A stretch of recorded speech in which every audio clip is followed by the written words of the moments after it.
ঘূর্ণিঝড় রেমাল মোকাবেলা করতে প্রশাসনের পক্ষ থেকে সব ধরনের প্রস্তুতি হাতে নেওয়া হয়েছে।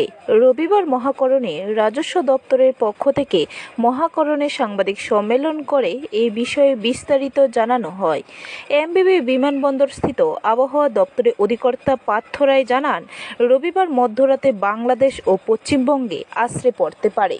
তার প্রভাবে ত্রিপুরা রাজ্যে দক্ষিণ গোমতী, সিপাহীজলা, ধলাই, খোয়াই এবং পশ্চিম জেলায় রবিবার রাতে বজ্রপাত, ভারী বৃষ্টিসহ 50 থেকে 60 কিলোমিটার গতিবেগে ঝড়ো হাওয়া বইতে পারে। ঊনকোটি ও উত্তর ত্রিপুরা জেলায় বজ্রপাত সহ ভারী বৃষ্টি হতে পারে।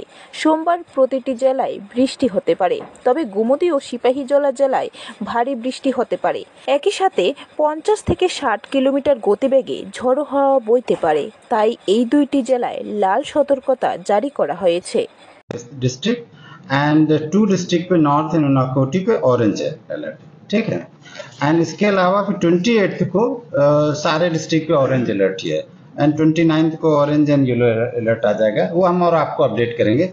ये as per the morning brief में जो हमें मिला है मॉर्निंग का है, शाम तक 4:30 और 5 तक फिर एक हमारे पास आएगा, उसके बाद हम शाम को एक दोबारा एक ब्रीफ। हाँ एज ऑफ नाउ, हाँ एज ऑफ नाउ वो हो सकता है शाम तक चेंज हो जाए, वो अलग क्योंकि ये तो कई दिन से चेंज हो रहा है, वो तो उसके मूवमेंट के हिसाब से होगा। बट कल के लिए अभी हमारा साउथ, धलाई, खोई वेस्ट डिस्ट्रिक्ट पे आज अभी जो मॉर्निंग में हमें रिपोर्ट आई है, जिसके बेसिस में आज प्रेस ब्रीफिंग कर रहा हूँ। ब्यूरो रिपोर्ट, खबर त्रिपुरा।